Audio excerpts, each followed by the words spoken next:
Les protecteurs de la nature en Ouganda sont inquiets en raison du développement de l'acacia.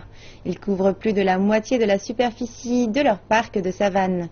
L'autorité de la vie sauvage de l'Ouganda a introduit un grand nombre de girafes, le seul animal qui se nourrit de cet arbre pour contrer ce phénomène. Mais l'acacia pousse rapidement désormais et menace l'équilibre du parc. Le parc national du lac Mburo, le plus petit des parcs de savane d'Ouganda. Ici, les animaux sauvages vivent en tranquillité. Mais les animaux sont aujourd'hui menacés par la croissance rapide de la forêt dans le parc.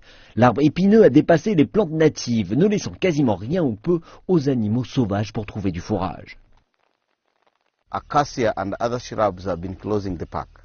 Récemment, les acacias et d'autres arbustes se sont rapprochés du parc. Et nous enlevons activement les acacias pour aider au développement des plantes grasses que mangent les herbivores et ainsi éviter l'expansion de l'arbre. Alors que beaucoup de ces espèces posent une menace aux écosystèmes natifs, les autorités déclarent avoir intensifié leur réponse pour enlever et prévenir l'expansion de l'arbre.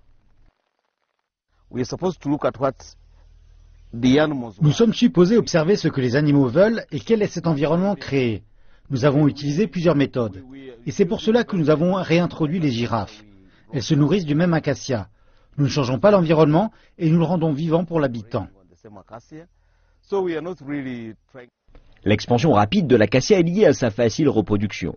Désormais, les mesures de contrôle intenses, qui impliquent les communautés, ont été mises en œuvre.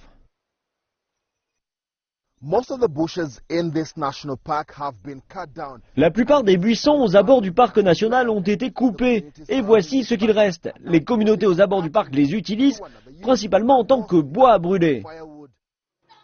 Dans le village voisin de Rwamoukou, les membres de la communauté ont salué les plans d'organisation de l'habitat. Ils disent que cela a limité les conflits entre les humains et la vie sauvage.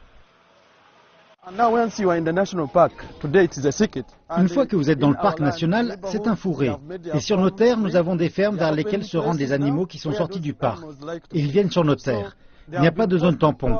Nous avons tenté de déraciner l'acacia en laissant le gros arbre pour les animaux et pour ainsi survivre.